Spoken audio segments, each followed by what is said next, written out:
Welcome to the Melzo Anubhav tutorial. In this video, we'll learn how to use the Anubhav Tour feature. First, open the Melzo Anubhav application.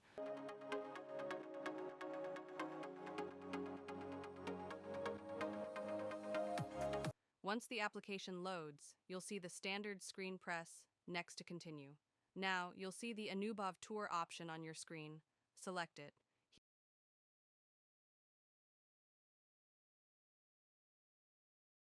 Here you can view all the available Anubhav Tour content. Choose any content you'd like to explore and press Explore. Before starting, you need to connect the VR headset with the 7D chair. Press Scan, and once the headset detects the chair, press Connect.